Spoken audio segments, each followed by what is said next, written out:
ਡੇਰੇ ਤੇ ਆਉਣ ਵਾਲਾ ਹਰ ਬੰਦਾ ਪੁੱਛਦਾ ਨਾਦਰ ਭਾਈ ਦੁੱਧ ਵਧਾਣਾ, ਤੁਹਾਨੂੰ ਦੁੱਧ ਵਧਾਉਣ ਦਾ ਦੇਸੀ ਨਹੀਂ ਪੂਰਾ ਵਲੈਤੀ ਕੁਲੀਆ ਦੱਸਣ ਲੱਗਾ, ਕੋਰੀਅਨ ਕੁਲੀਆ। ਇਹ ਕੋਰੀਆ ਜਿਹੜੇ ਭਰਾ ਲਿਖਿਆ ਪੜ੍ਹ ਲੈਂਦੇ ਨੇ ਉਹ ਵੇਖ ਲਵੋ, ਕੋਰੀਅਨ ਕੁਲੀਆ ਸਸਤਾ ਨਹੀਂ ਹੈ, ਮਹਿੰਗਾ 5 ਕਿਲੋ ਵਾਲਾ ਬੈਗ।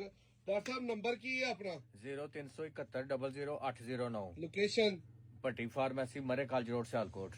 ਤਹਿਸੀਲ ਦਸਕਾ ਕਿ ਤਹਿਸੀਲ ਸਿਆਲਕੋਟ? ਸਿਆਲਕੋਟ ਮਰੇ ਕਾਲਜ ਦੇ ਨਾਲ ਹੀ। ਹਾਂਜੀ। ਤੇ ਇਹਦੀ ਪ੍ਰਾਈਸ ਫਾਈਨਲ ਦੋਸਤਾਂ ਨੂੰ ਕੀ ਲੱਗੇਗੀ? ਨਾਦਰ ਭਾਈ ਤੁਹਾਡੇ ਵਾਲਾ ਰੇਟ ਤੁਹਾਡੇ ਭੈਣ ਜਿੰਨੇ ਵੀ ਚਾਹਣ ਵਾਲੇ ਜੇ ਸਾਰਿਆਂ ਨੂੰ 15000 ਰੁਪਏ ਦਾ। ਠੀਕ ਹੋ ਗਿਆ। ਲਓ ਜੀ ਇੰਤਹਾਈ ਮਕੂਲ ਰੇਟ ਜੇ, ਸਾਨੂੰ ਵੀ ਇਹ ਲੱਗਦਾ ਜੇ ਜਿਹੜਾ ਤੁਹਾਨੂੰ ਲੱਗਾ ਕੋਈ ਇਸ ਤੋਂ ਸਸਤਾ ਨਹੀਂ। ਜਿਹੜੇ ਕਿਸੇ ਭਾਈ ਨੇ ਲੈਣਾ ਰਾਬਤਾ ਕਰ ਲਓ। ਡੋਜ਼ ਕਿੰਨੀ ਦੇਣੀ ਹੈ ਡੇਲੀ ਦੀ? ਵਾਲਾ ਅਸੀਂ ਤੇ 50 ਗ੍ਰਾਮ ਦੇ ਰਹੇ ਜੇ ਸਰ ਜੀ। ਜੇ ਡੇਲੀ ਵਾਈਜ਼ ਅਗਰ ਯੂਜ਼ ਕਰਨਾ 20 ਗ੍ਰਾਮ ਡੇਲੀ ਦੇਣੀ ਜੇ। ਅਗਰ ਇਹ ਜੇ ਕਿ ਕਈ ਬੰਦੇ ਕਹਿੰਦੇ ਨੇ ਇਹ ਡੇਲੀ ਨਹੀਂ ਦੇ ਸਕਦੇ, ਹਫਤੇ ਬਾਅਦ ਜਾਂ ਤੀਸਰੇ ਦਿਨ 50 ਤੋਂ 60 ਗ੍ਰਾਮ। ਲੋ ਦੋਸਤੋ ਮੈਂ ਡੇਲੀ 50 ਗ੍ਰਾਮ ਯੂਜ਼ ਕਰਨਾ ਪਿਆ ਜਾਨਵਰ ਦਾ। ਇਹਦੇ ਨਾਲ ਹੀ ਜਿਹੜਾ ਨਾ ਉਹ ਖੁਰਾਕ ਜ਼ਿਆਦਾ ਖਾਂਦਾ ਤੇ ਮਿਨੀਮਮ 20% ਦੁੱਧ ਜਿਹੜਾ ਨਾ 100 ਚੋਂ, ਯਾਨੀ ਕਿ 100 ਕਿਲੋ ਦੁੱਧ ਦੇ ਜਾਨਵਰਾਂ ਦਾ 120-30 ਤੇ ਈਜ਼ੀਲੀ ਟੁਰ ਜਾਂਦਾ। ਵੀਡੀਓ ਅੱਛੀ ਲੱਗੇ ਸ਼ੇਅਰ ਕਰਨੀ ਹੈ। 0300 7100 809 0300 6 10 10 28।